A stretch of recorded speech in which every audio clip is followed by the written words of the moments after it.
looking at how we can maintain position when moving side to side from one leg to the other on the same leg. Now, it's really important to stress at this phase, this is not agility, okay? So agility is when we have an external stimulus.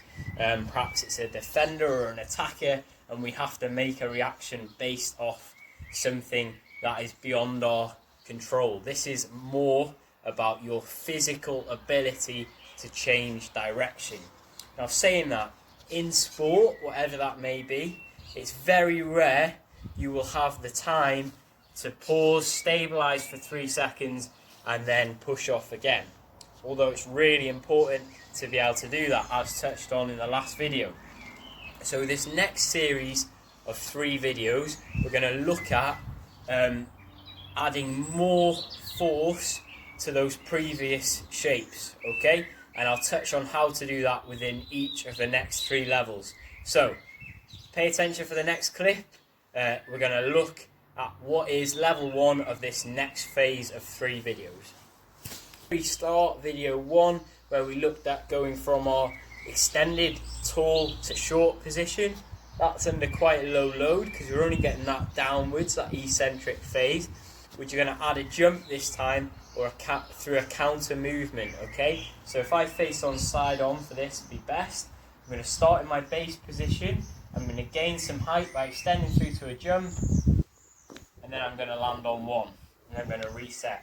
So where the counter movement comes in, it's that portion before I leave the floor. So it's where my hips, knees and ankle flex. That's my counter movement.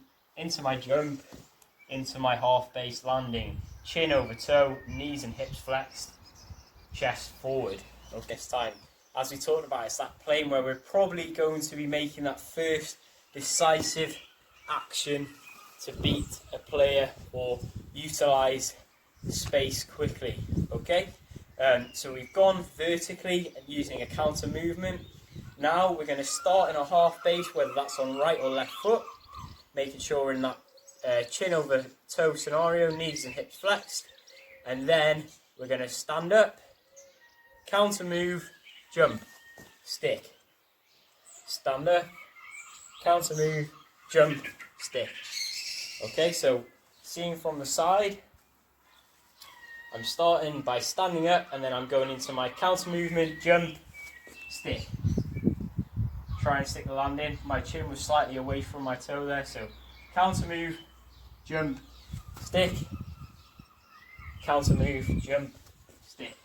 Utilise a counter movement in perhaps a slightly more challenging way on the same limb. Okay, still operating in that lateral plane.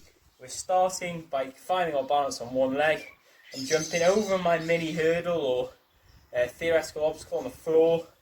And then importantly, it's my dip, my counter movement, jump, stick. I'm standing all the way up in preparation for my counter movement, jump, stick. Same on the other leg. It's a dip, counter movement, jump, stick, stand up so I can dip, counter move, jump, stick. Okay, that's already more challenging than the previous series where we're just going from a stick to a jump, because I'm adding more load and more force to a counter movement. So take your time on that one, perfect it. As you can see, mine is still in requiring a bit of work, so really no rush.